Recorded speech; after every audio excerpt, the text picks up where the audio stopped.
সালমান শাহের মৃত্যুর আগে তার প্রাক্তন স্ত্রী সামিরা হক ভেসেছেন প্রেমের বন্যায়। নায়কের প্রযোজক কিংবা বন্ধু কাউকে ছাড়েননি। আজিজ মোহাম্মদ ভাইয়ের সঙ্গে খলনায়ক ডনের সঙ্গে তার ঘষাঘষির গুঞ্জন শোনা গেছে। আর সালমানের মৃত্যুর পর তো এই নারী বইয়ে দিয়েছেন বিয়ের বন্যা। সালমানের বন্ধুকে বিয়ে করে আবার ধরেছেন বাবার বন্ধুকে। বর্তমানে তাকেই খাচ্ছেন, মানে তার ভাত খাচ্ছেন আর কি। কিন্তু কট হয়ে গেলেন, এবার জেলের ভাত তাকে টানছে। কেউ কেউ আছেন সুখে থাকতে ভূতে কিলায়, আবার কেউ কেউ বিভিন্নভাবে দাঁত কেলিয়ে সুখ উপভোগ করতে করতে ভূতের হাতে ধরা খান। তখন তার অবস্থা হয় সেই ফাটা বাঁশের চিপায় কদমজোড়া আটকে পড়া বানরের মতো। আও করতে পারে না, আবার উও করতে পারে না। কে জানতো জীবন উপভোগ করতে করতে সেই জীবনের ফাটা বাঁশের চিপায় পড়বেন সামিরা। কেননা 29 বছর পর ছেলের হত্যার বিচারের আশায় থাকা এক মায়ের আর্জি পূরণ হয়েছে। সালমানের মৃত্যুতে হত্যা মামলা নিয়েছে প্রশাসন, আর তাতেই চারটি বাট্টি গোল সামিরার। প্রেম বিয়ের আকাশে উড়ে বেড়ানোর রহস্যময়ী এবার যেন ইন্দুর মারা কলে আটকা পড়েছেন।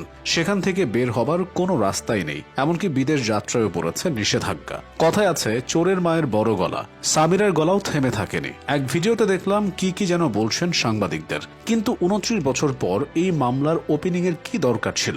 আপনার কি বুঝতে পারছেন এতে একজন উঠতি মডেলের সম্ভাবনাময়ী ক্যারিয়ার মারা খেয়ে গেল?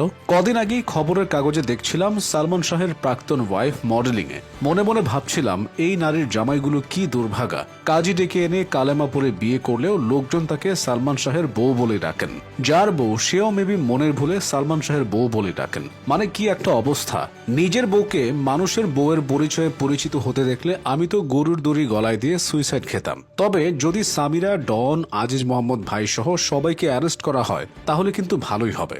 মানুষ বন্ধু বান্ধবের সঙ্গে চাঁদা তুলে কত টাকা খরচ করে রিইউনিয়ন করেন, আর তারা বিনা পয়সায় রিইউনিয়নের সুযোগ পাবেন। ভাবা যায় পুলিশের কল্যাণে জমে উঠবে তাদের কফি হাউসের সেই আড্ডাটা। কিন্তু বিপদের সম্ভাবনাও আছে। সেখানে যদি সামিরাকে নিয়ে আজিজ মোহাম্মদ ভাই ও ডন মারামারি শুরু করে দেন তাহলে কিন্তু বেশ বিপদ। দেখা যাবে সেখানেও সুইসাইডের নাটক সাজিয়ে মেরে ফেলবেন। নায়কের এক মামলা নিয়ে 29 বছর ধরে ঝামেলার মধ্যে আছে পুলিশ। এই মহিলাকে ঘিরে আরেক মামলা যদি হয়ে যায় তাহলে তো কথাই নেই। আমি ভাবছি সামিরার জামাইয়ের কথা। এমনিতেই তার নিজের বউকে অন্যের বউ বলে ডাকাডাকি করেন লোকজন, তারপর এখন আবার হত্যা মামলার আসামি। এরকম একটা বউ নিয়ে লোকটা ঘুমান কিভাবে? ডর লাগে না? অন্য কেউ হলে তো ভয়ে বুলেট প্রুফ জ্যাকেট পরে ঘুমাতেন। সামিরার যা অবস্থা তাতে তার স্বামীর সবসময় আতঙ্কে থাকার কথা। বউ কখন কার সাথে টেম্পো চালাচ্ছেন সেই ভাবনায় দিশেহারা হয়ে যাবার কথা।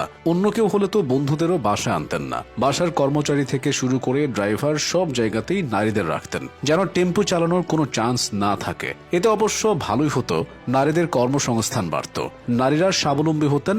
নারী উন্নয়নে অবদান রাখার দাবি নিয়ে সামিরাও হয়তো নিজের নামের আগায় বসাতেন সিস্টার সামিরা উপাধি। অথচ কি আশ্চর্য, আজকে তাকে কট খেতে হচ্ছে খাটাস মহিলার তকমা নিয়ে।